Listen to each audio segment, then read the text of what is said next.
Well, we know now that the line of mourners to pay respects to Queen Elizabeth II is on pause.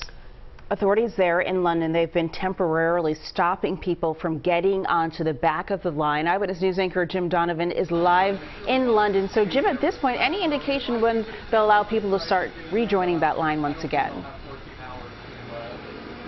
Well, your guess is as good as mine. Good morning, Janelle and Natasha. So about 4 hours ago, the line was paused for at least 6 hours. At least that's what officials were saying. That's because the line had gone up to the 5-mile mark at that point, and people were standing in line for 14 hours. So at this point, it's still on pause. They're not giving out wristbands for people to join the end of the queue. So we're just sitting and waiting at this point. Meanwhile, King Charles III took a trip to Wales this morning. King Charles III arrived in Wales today for his first visit as monarch. He and the Queen Consort are attending a prayer and reflection service and heading to the Welsh Parliament.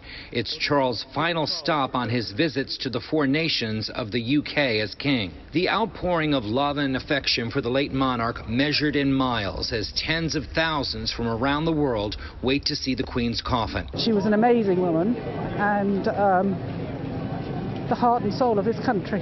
She was my age when she became queen, and I can only imagine how much she had to learn and sacrifice for that. Today, the queue grew so long it was paused for at least 6 hours as capacity was reached. The final farewell for Britain's longest reigning monarch will be the first state funeral since the death of Winston Churchill back in 1965. All around London, security is tightening as the Queen's funeral draws closer.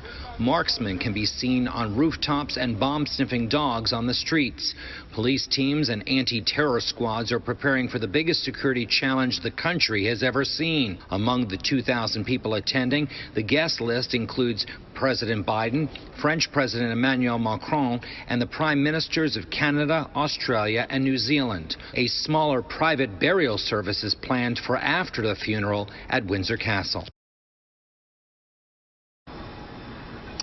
Meanwhile, later today, King Charles III and his siblings, Andrew, Edward, and Princess Anne, will be holding vigil at the Queen's coffin. Tomorrow, the grandchildren, Harry and William, will be there as well. And by the way, on Monday for the Queen's funeral, Harry and William will follow the coffin as it makes its way from the halls in Westminster over to Westminster Abbey behind me.